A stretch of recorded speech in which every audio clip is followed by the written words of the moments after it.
Irmãos, o livro de Daniel, que já falamos aqui, desse profeta, ele foi escrito ali no período do cativeiro, o exílio. São palavras que você pode, então, usar para a mesma compreensão. Seja cativeiro, seja ali o exílio babilônico. Todos nós conhecemos bem, já falamos aqui em outro momento sobre esse momento, sobre as profecias. E, já estando no exílio, né, nesse cativeiro babilônico, e aqui surgem algumas coisas interessantes. Antes, então, de Israel estar lá no cativeiro, Deus, como um Deus cuidadoso, protetor e misericordioso, ele avisou, ele alertou repetidas vezes sobre um julgamento iminente que viria, então, sobre a casa de Israel, sobre o seu povo. E isso ele fez especialmente chamando a atenção da tribo de Judá, dando o exemplo da tribo ali do norte, quando então o rei Jeroboão I, ele então construiu um bezerro de ouro, tanto em Betel quanto em Dan, e então se tornou ali um momento de idolatria. Deus toma isso como exemplo, mostra, revela através dos profetas a idolatria e como Deus reprova essa idolatria. Por fim, então, Deus endurece o coração para que eles não se arrependam. E ele diz lá, como fala o profeta Isaías, que agora era a vara da sua ira e o bastão da sua indignação estava então sobre o reino do norte. Deus sempre alertou ao seu povo, deu sempre sinais do seu julgamento. E mesmo assim, o reino do sul, Judá, parece que não entendia. Também usou, quando então a Síria então põe um jugo sobre o reino do norte, cresce e também vai até as portas de Jerusalém, sitiar Jerusalém. E isso não acontece pela misericórdia de Deus, pelo caso da intercessão do profeta Isaías e também por causa do rei Ezequias, que era temente ao Senhor e guardava os mandamentos do Senhor. Diz o texto, diz então Isaías que em uma noite só o anjo do Senhor destruiu 185 mil homens do exército de Senaqueribe. Mas isso Deus estava apontando que se o povo não se arrependesse, o julgamento chegaria sobre também Judá. Deus adverte por meio de Isaías, adverte por meio de Miqueias, sobre então o pecado do seu povo. Quando nós estudamos uma parte do livro de Miqueias, no primeiro capítulo nós vimos que o pecado, então, do reino do norte era idolatria. E o pecado do reino do sul, de Judá, era apostasia. E Deus estava chamando a atenção, então, do seu povo sobre os seus pecados, chamando ao arrependimento. E sempre trazendo o anúncio iminente da sua ira e do seu julgamento. E, finalmente, o julgamento chegou, o dia do julgamento chegou. Ali em 605, começa então esse julgamento. Nabucodonosor, então, ele já leva, então, Daniel e toda a semente real embora, jovens de boa aparência, de conhecimento, já sitiou a cidade, já tomou a cidade. Num segundo momento, em 598, ele retorna, levando agora todos ao cativeiro, e depois ele retorna de novo em 587 e destrói todo o reino. E aqui está se cumprindo a profecia do julgamento de Deus sobre o pecado do seu povo, e aqui ele está cuidando do seu povo, e também o período de 70 anos. Diante dessa introdução, só para entender o contexto da escrita do profeta Daniel e da circunstância, nós agora podemos ler os primeiros 7 versículos. Você então pode acompanhar na sua Bíblia. No ano 3º do reinado de Jeoaquim, rei de Judá, veio Nabucodonosor, rei da Babilônia, a Jerusalém e a sitiou. Então ali fechou o cerco. O Senhor lhe entregou nas mãos a Jeoaquim, rei de Judá, e alguns dos utensílios da casa de Deus, e estes levou-os para a terra de Sinar, para a casa de seu Deus, minúsculo, e pôs na casa do tesouro do seu Deus. Disse o rei Aspenaz, chefe dos seus eunucos, que trouxesse algum dos filhos de Israel, tanto da linhagem real como dos nobres. Essa foi a primeira leva. Jovem sem nenhum defeito, de boa aparência, instruído em toda a sabedoria, doutos em ciência, versado no conhecimento, e que fossem competentes para assistirem no palácio, servir no palácio do rei, e lhe ensinasse a cultura e a língua dos caldeus. Determinou-lhes o rei a ração diária, das finas iguarias da mesa real e do vinho que ele bebia, e que assim fossem mantidos por 3 anos, ao cabo dos quais assistiriam diante do rei. Entre eles se achavam os filhos de Judá, a descendência de Davi, Daniel, Ananias, Misael e Azarias. O chefe dos eunucos lhe pôs outros nomes, a saber, a Daniel, Beltesazar, a Ananias, o de Sadraque, a Misael, o de Mesaque, e a Azarias, o de Abdenego.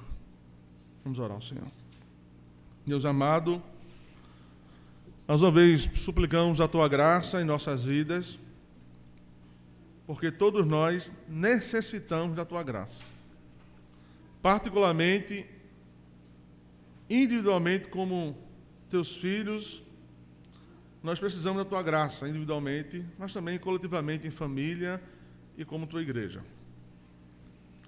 E precisamos da Tua graça nesta manhã, para que, mais uma vez, a Tua palavra, que agora já foi lida, ela entre no nosso coração e nos oriente, nos exorte, nos mostre o caminho que devemos permanecer e nos fortaleça a perseverar, olhando só para o Senhor e para a Tua palavra. Nos fortalecendo como cristãos, nos fortalecendo como igreja do Senhor, amando ainda mais o Senhor, amando a Tua palavra e tendo a alegria da esperança de que um dia tudo isso vai passar e estaremos com o Senhor para todo sempre.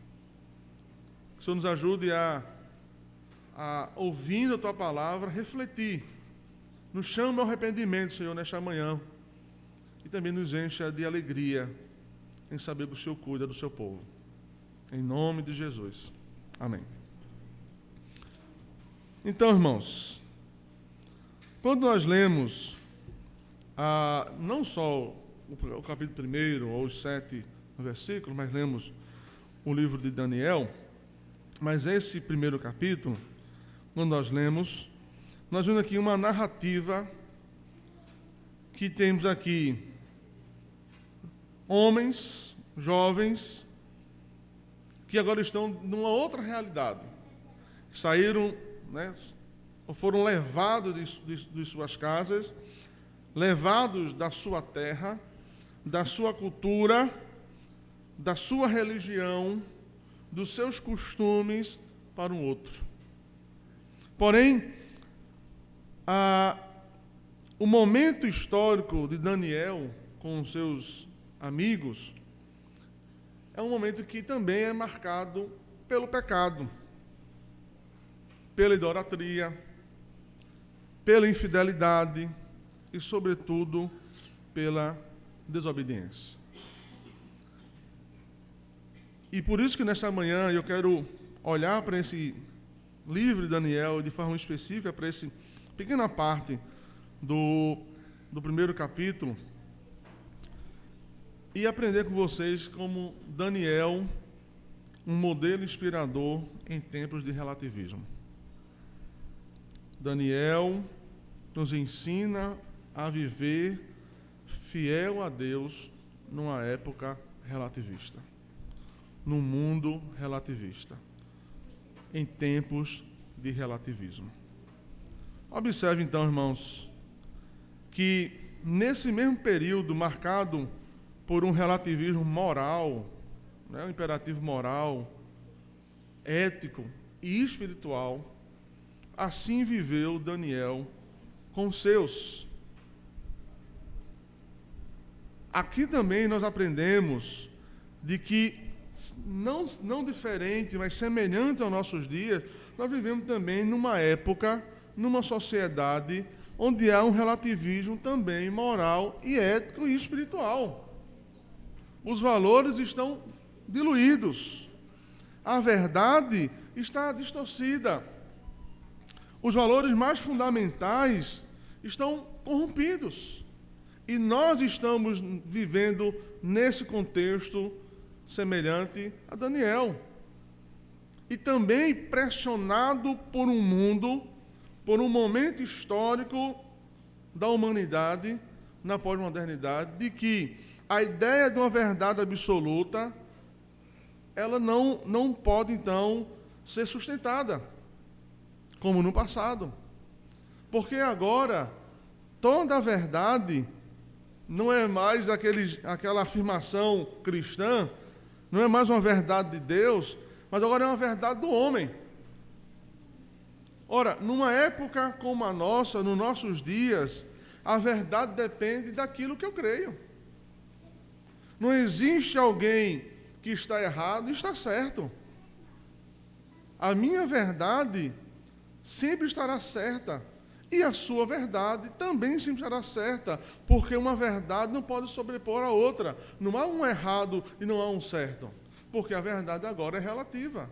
Relativa a quem está num lugar de fala e de cultura, então vivenciando essas coisas.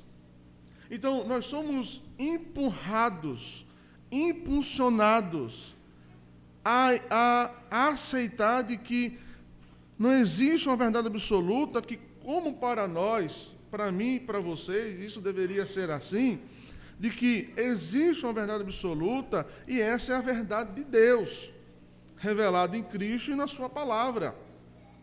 Mas isso nós somos esmagados por essa sociedade de valores diluídos, corrompidos, de que agora nós vivemos numa verdade relativa. Tudo é relativo. Não há certo e não há errado entre um ponto e outro, porque nada sobrepõe nem a um e nem a outro. Então, é esse contexto que agora Daniel está vivendo ali no cativeiro. E veja, irmãos, esse contexto que é desafiador para todos nós, Daniel nos mostra que é necessário permanecer íntegro, irmãos, na nossa fé, como também no nosso compromisso com Deus. E isso não estou dizendo que é fácil, estou dizendo que é necessário. Veja, muitas vezes nós vamos precisar fazer escolhas, tomar decisão em nossa vida. E preste bem atenção, irmãos, quando chega esse momento de realizarmos escolhas, de fazermos escolhas, é necessário, eu diria que é até imperativo, que a minha escolha e que as suas escolhas, que as nossas escolhas, sejam as escolhas piedosas. Nós sabemos bem que pessoas tomam suas escolhas a partir de vários referenciais. Pessoas tomam escolha a partir, olhando para a família, dizendo assim, não, vou tomar uma escolha se for bom para a minha família. É um referencial interessante. Outras pessoas tomam suas escolhas a partir do seu próprio trabalho, se vai, então, prejudicar ou vai abrir caminhos para que você possa prosseguir, também é um referencial interessante. Tem pessoas que tomam escolha a partir de outros referenciais, também religiosos, a partir da sua percepção, da sua relação religiosa.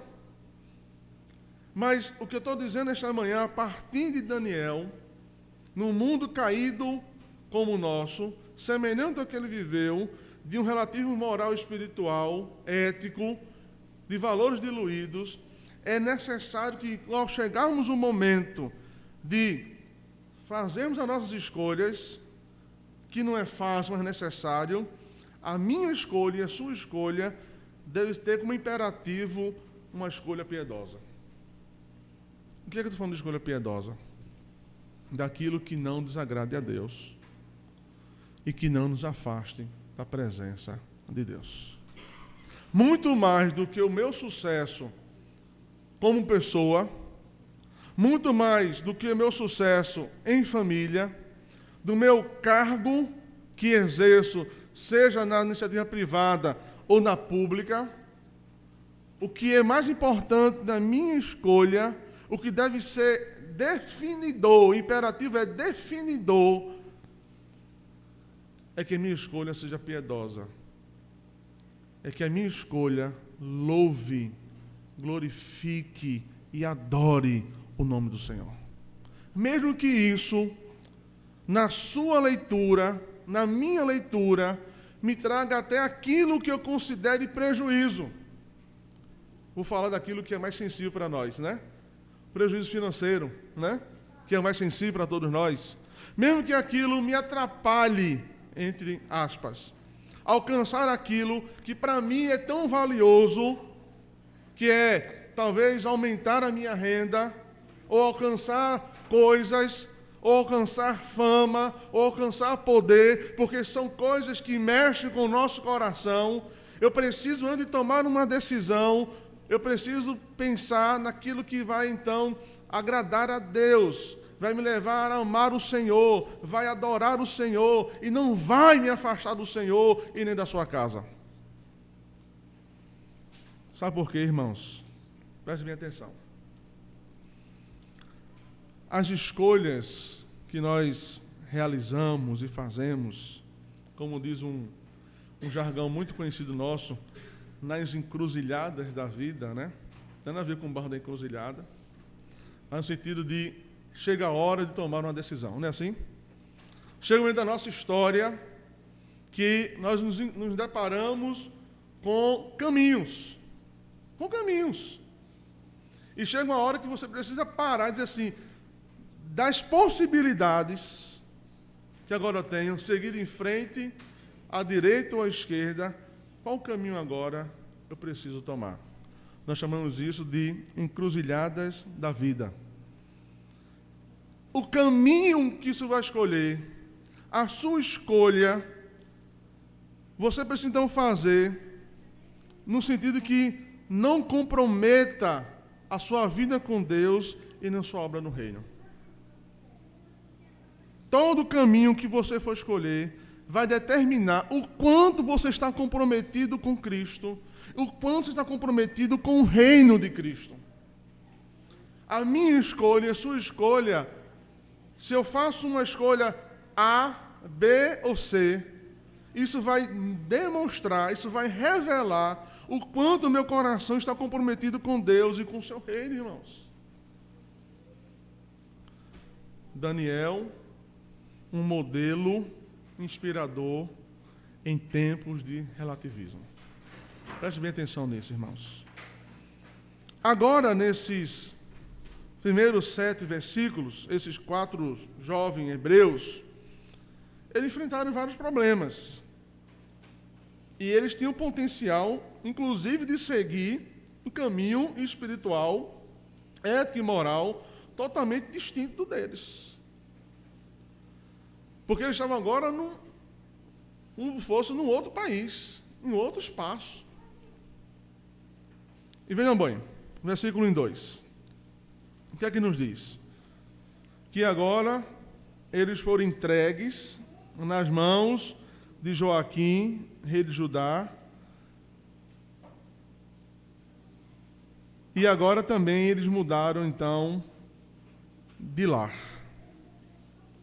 Eles foram criados, prestem bem atenção, irmãos, eles foram criados em Jerusalém, nos arredores de Jerusalém. Eles estavam constantemente ali em Jerusalém, irmãos, eles eram lembrados de Deus. Eles eram lembrados da importância de Deus na vida deles. Isso porque eles estavam no templo, eles viam os sacrifícios que estavam sendo feitos no templo, os sacerdotes, os escribas estavam ali ensinando sobre a verdade de Deus, a importância de Deus. Os profetas estavam pregando a mensagem de Deus. Esses jovens eram criados sobre, então, o ensino de Deus, a vontade de Deus, a importância de Deus. Estavam no templo, viam a importância do sacrifício, entendiam o que era o sacrifício, entendiam o que era a lei do Senhor, sabiam, então, quem era Deus. Isso era a vida daqueles jovens, daqueles homens. Mas agora, na Babilônia, eles são escravos. E como escravos, retirados, então, ali de Jerusalém, da sua pátria, do seu lugar, agora eles estão cercados de quê? Não tem mais o templo com sacrifício, não tem mais os escribas, não tem mais o sacerdote, não tem mais o profeta. Eles estão cercados de quê, irmãos? De deuses, de paganismo, adoração pagã, de verdades relativas.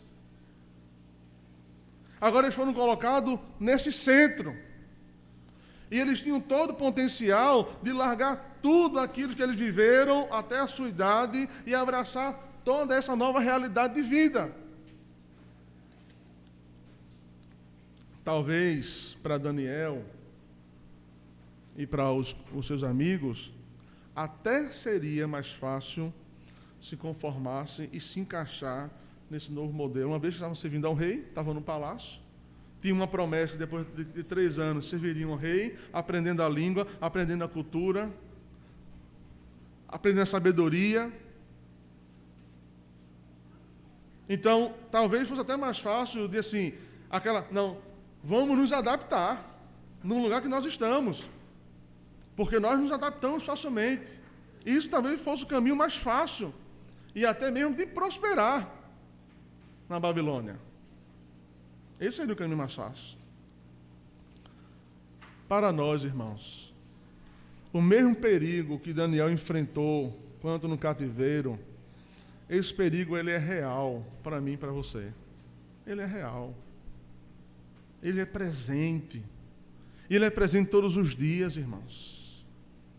É fácil, irmãos, ser crente. É fácil ser espiritual na igreja. É fácil. É fácil quando nós estamos cercados de pessoas piedosas. É fácil ser piedoso ao lado de pessoas piedosas. É fácil ter conversas piedosas, reunido com pessoas que falam piedosamente sobre a vida, sobre a palavra de Deus, sobre trabalho, sobre família, sobre estudo. É fácil. Porque nós estamos envolvidos num ambiente piedoso, igreja, pessoas, famílias. As conversas são piedosas. É fácil, irmãos.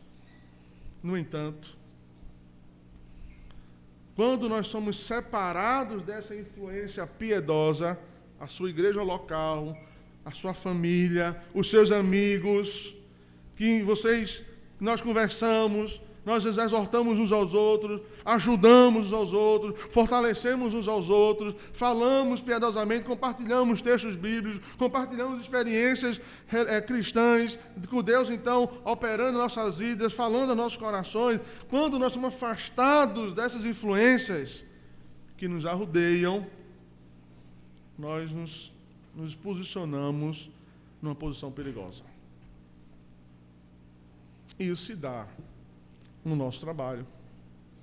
Precisa ser tirado de Recife e colocado em outro estado, não, sob a opressão de um líder. Isso se dá quando nós estamos no nosso trabalho. Passamos 9 horas, 10 horas, 12 horas, 14 horas, vivendo com pessoas que não amam a Deus, que não são piedosas nas suas falas. Quando nós estamos na universidade, convivendo com pessoas que não temem a Deus, irmãos, o pior não são pessoas que não amam a Deus, são pessoas que odeiam a Deus. Professores que odeiam a Deus, que discursam abertamente, colegas que discursam abertamente, que desdenham de você, da sua fé, que você inclusive é obrigado, na prova lá da universidade, escrever o que o professor quer, sobre as suas militâncias, como eu vi essa semana de um colega, no mestrado na Federal. Ou ele escrevia o que o professor cria, ou ele era reprovado. Quando nós nos afastamos desse ambiente, de um lar cristão, da nossa igreja, de amizades cristãs, nós nos posicionamos numa situação de real perigo. Real perigo. E aí nós abrimos possibilidades de comprometimento. Essa é a realidade de Daniel. Ele estava nessa situação real perigosa. Essa era a situação. Portanto, irmãos, nós lemos em Hebreus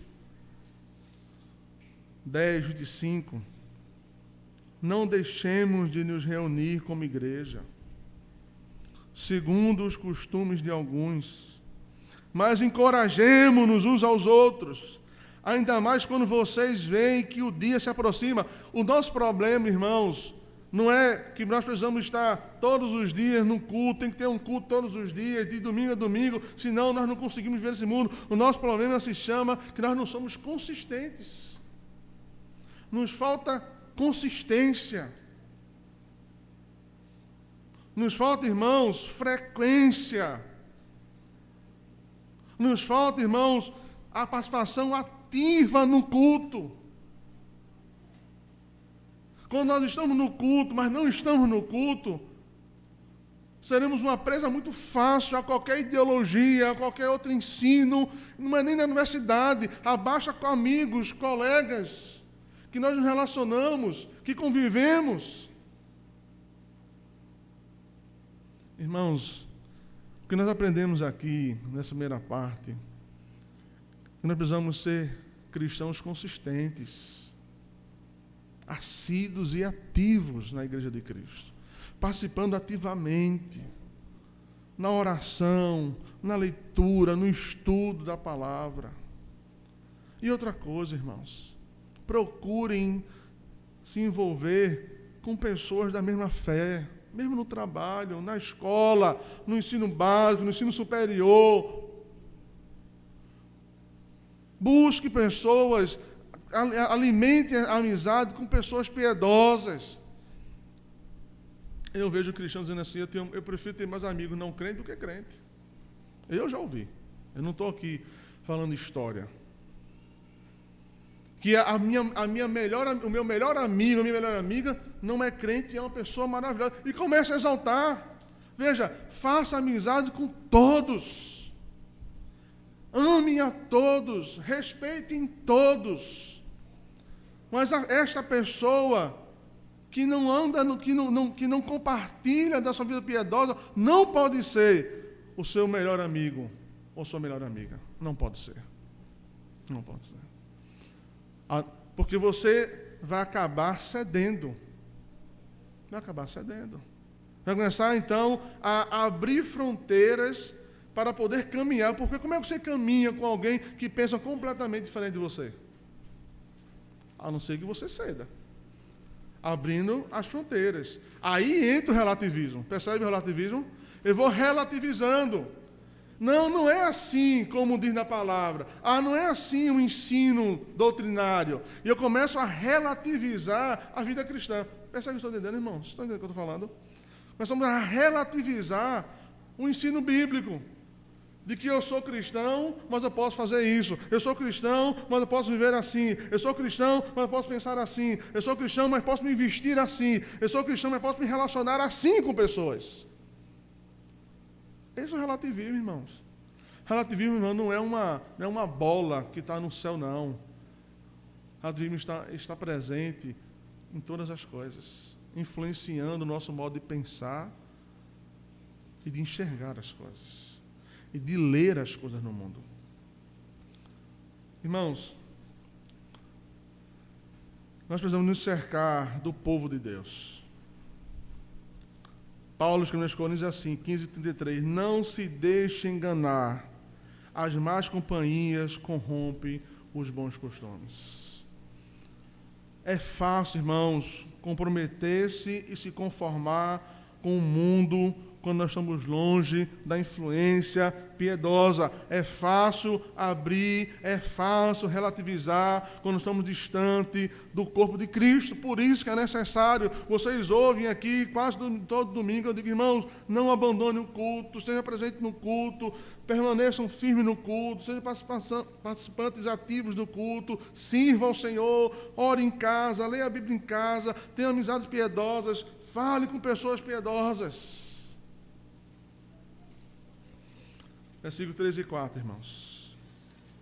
Agora, Daniel e seus amigos estão agora sendo doutrinados no novo conhecimento. Não é assim que diz? Doutrinados no novo conhecimento. Esses jovens aprenderam agora uma nova língua, ou uma nova linguagem, novas maneiras de encarar a vida. E preste atenção, Daniel, como seus amigos, passaram a vida toda diante da sabedoria bíblica judaica. A vida toda. Agora estão reaprendendo novos costumes, nova linguagem, nova forma de encarar o mundo, entender o mundo, irmãos. Eles agora estão aprendendo a sabedoria babilônica, um momento extremamente perigoso. Irmãos, há muita pressão exercida sobre mim, sobre você.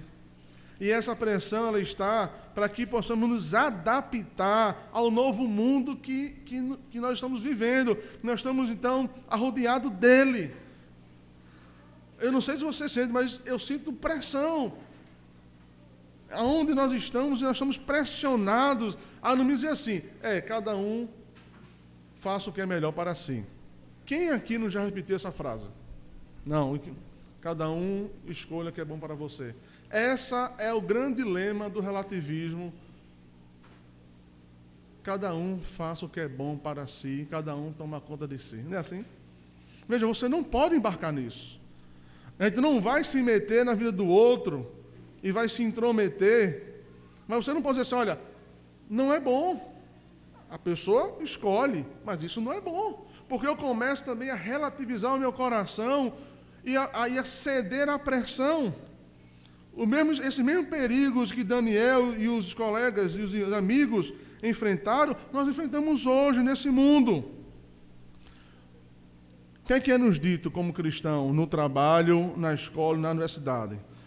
É nos dito que a nossa maneira de enxergar o mundo, de ver o mundo através dos olhos de Deus, da sua palavra, isso está desatualizado, é antigo e é intolerante. Não é assim o discurso? Esse não é o discurso? Você é um cristão, então você é um intolerante. Você é um cristão, você está desatualizado, a sua Bíblia está desatualizada, a sua Bíblia não serve para as questões éticas, morais, sociais, então, que enfrentamos neste mundo. Ou você nunca ouviu isso? Então, nós somos pressionados a ceder de que a visão bíblica não é absoluta sobre esses temas. Que nós somos atualizados, nós somos intolerantes. Há muita pressão, irmãos, sobre a igreja, há muita pressão sobre a sua vida, para que possamos pensar da mesma forma que pensa, então, este mundo relativista. Eles foram colocados para um novo conhecimento. Por isso que nós temos muito cuidado como cristão com a educação. Porque a educação do nosso país é o maior condutor para formatar a nossa mente, para que a gente então possa se conformar com as ideologias dos nossos dias. Por isso que o cristão precisa sempre preservar, mesmo numa escola não cristã, imbuir os seus filhos de uma educação cristã, sobre todos os temas estudados. Porque a educação é esse principal condutor que nos leva a ter um coração relativizado, a ser um cristão relativista, se moldando à pressão e aos costumes, e aos maus costumes, aos maus hábitos deste mundo. Mas não só eles tiveram um novo lar, não só aprenderam uma nova linguagem, mas também foram expostos a uma nova dieta. Daniel era um judeu. Por que Daniel não poderia, então, comer na zangaria do rei, irmão? Porque ele sabia que aquele banquete tinha comida impura, sacrificado a ídolos. Ele não poderia, porque diante da sua instrução, ele sabia que aquilo era pecado e ele ia se contaminar. Então ele não podia participar porque ele era fiel àquilo que Deus disse: não coma tal coisa, não faça tal coisa, porque isso então vai contaminar você, vai aborrecer a seu Deus. Daniel não poderia, e ele então vai e pede. Daniel, Ananias, Misael e Azarias viveram de acordo com a lei dietética transmitida pelo Senhor Jeová, mas não abriu mão, marcou posição diante da oferta do rei. O que Daniel fez, irmãos? Eu sou fiel a Deus. Eu sou fiel a Deus. Eu não vou comer da comida do rei, que é comida sacrificada a ídolo e a comida impura. Eu vou ser fiel ao que o Senhor me ensinou. Mas, irmãos, nós não somos assim. Isso é o poder, irmãos. Não estamos que aqui não tem fogo, não é? É poder. Poder de novo. Entendeu? Hoje eu estou cheio. Né? Então, irmãos, mas nós não somos assim. Nós, como cristãos do mundo pós-moderno, nós começamos a relativizar. Não, eu sou cristão, mas eu posso fazer isso. Ou não é assim, irmãos? Eu sou cristão, mas eu posso me relacionar assim. Eu sou cristão, mas eu posso me vestir assim. Eu sou cristão, mas posso fazer isso, posso fazer aquilo. Mas, na verdade, você não está sendo cristão. Você já relativizou a sua mente, já relativizou o seu coração. Você ama agora muito menos a Deus do que você acha que você ama. Você está muito mais agora voltado aos deuses desse mundo, do que comprometido com o seu Deus. Agora, eles se deparam com um novo alimento. Comida impura, sacrificados a ídolos. Portanto, isso teria contaminado esses homens, tornado impuros diante de Deus. Como cristãos, irmãos, devemos enfrentar as nossas escolhas que vão contra o que Deus propôs e ensinou para nós. Se Deus disse é assim, é assim. A verdade de Deus não muda. De 4.000 anos, de 2.000 anos, de 1.000 anos, a verdade de Deus não muda. Irmãos, somos confrontados diariamente a fazer escolhas. Eu sei que talvez aquela grande doutrina da segurança da salvação por meio de Cristo, pela graça de Cristo, pela fé que Deus põe no nosso coração, Talvez isso nos dê uma licença, assim, não, eu estou salvo em Cristo, Cristo me salvou, é pelo seu sacrifício, é pela sua morte, pela sua ressurreição, é pela sua obra redentora. Isso é tudo verdade, mas isso não pode ser a licença para fazer escolhas que desagradam a Deus. Preste bem atenção no que eu vou dizer agora nesse momento. A escolha que eu faço, a escolha que você faz, pode me edificar, como pode derrubar o servo do Senhor. Pode humilhar o servo do Senhor. A escolha que você faz, ou vai edificar a sua vida, a sua casa, ou vai envergonhar a sua vida e sua casa, e vai destruir a sua vida e a sua casa. É por isso que o apóstolo Paulo, irmão, diz assim, em 1 Coríntios, estou finalizando agora, 9:7, mas esmurro o meu corpo e faço dele meu escravo, para que depois de ter pregado a outros, eu mesmo não venha a ser reprovado. A sua escolha ou vai edificar a sua vida ou vai reprovar a sua vida. Por isso, irmão, da importância de zelarmos constantemente pelo que permitimos entrar em nossa vida. Cuidado, irmãos, com o que você ouve, cuidado com os filmes que você assiste, com as músicas que você escuta, com o que você está lendo, cuidado com as suas curtidas no Instagram, nesses novos influencers, cheio de pornografia, cheio de palavrão, e eu vejo um monte de crente curtindo lá com o coraçãozinho. Eu estou vendo lá, todo dia. Gente que eu conheço. Conteúdo promíscuo, conteúdo que desagrada a Deus, pornográfico, e um monte de cristão curtindo. A sua escolha edifica a sua vida ou reprova a sua vida e destrói a sua vida. O Salmo, o que fazer então? O que fazer então? Salmo 101, verso 3. Estabelecerei coisa nenhuma de Belial diante dos meus olhos. A nossa escolha é nada que desagrada ao Senhor, que fira o caráter santo de Deus e a sua palavra. Nada disso estará diante dos meus olhos. Irmãos, diante dessa postura de integridade, de compromisso de Daniel e os seus amigos, diante de um mundo iníquo, corrupto, destruído, relativista, moral e espiritualmente, o resultado disso é: Deus favoreceu a Daniel e a seus amigos por sua fidelidade. Daniel não comeu da comida do rei. Daniel, ao final, e seus amigos, muito mais forte, rosado de rosto, muito mais expressivo diante, então, daqueles que comeram o banquete do rei.